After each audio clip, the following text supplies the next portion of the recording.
इस वीडियो में हम पॉलिटी के एक बहुत ही इंपॉर्टेंट प्रश्न पर डिस्कस करेंगे। इसकी व्याख्या भी देखेंगे और ये प्रश्न भारत के राष्ट्रपति से संबंधित है। चलिए शुरू करते हैं। प्रश्न है, भारत के राष्ट्रपति के निर्वाचन के संदर्भ में निम्नलिखित कथनों पर विचार कीजिए। पहला, भारत का जन्मजात नागरिक होना चाहिए। दूसरा, न्यूनतम आयु 30 वर्ष होनी चाहिए। तीसरा, लोकसभा और राज्यसभा दोनों के सदस्य निर्वाचित होने के लिए योग्य होना चाहिए। उपयुक्त कथनों में से कौन सा या से सही नहीं है? यहाँ है बेसिकली यहाँ पर गलत कथन बताने हैं।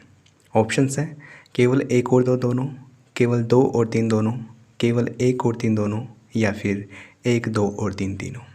इसका सही जवाब है ऑप्शन डी, यानी कि तीनों कथन गलत है। आइए इसकी व्याख्या देख लेते हैं। संविधान के अनुच्छेद 58 में राष्ट्रपति के निर्वाचन की अहर्ताएँ लिखी हुई हैं। राष्ट्रपति कौन बन सकता है, राष्ट्रपति बनने के लिए कौन कौन सी योग्यताएं होनी चाहिए, इनका उल्लेख किया गया है अनुच्छेद 58 में। अनुच्छेद 58 में ही बोला गया है कि अगर व्यक्ति भारत का नागरिक है तो वो राष्ट्रपति बन सकता है। भारत का नागरिक होना चाहिए, भारत का जन्मजात नागरिक होने की ज़रूरत नहीं है, केवल भारत का नागरिक होना चाहिए। इसका मतलब ये है कि अगर किसी व्यक्ति का जन्म भारत से बाहर हुआ है तो वो भारत की नागरिकता प्राप्त करके भारत का राष्ट्रपति बन सकता है। ये मतलब है इस लाइन का, ठीक है। निर्वाचन के लिए न्यूनतम आयु 35 वर्ष होनी चाहिए, ना कि 30 वर्ष। दूसरे कथन में बोला गया है 30 वर्ष होनी चाहिए, नहीं 35 वर्ष होनी चाहिए, इसलिए दूसरा कथन गलत है। और उसे केवल लोकसभा सदस्य निर्वाचित होने के लिए योग्यता प्राप्त होनी चाहिए।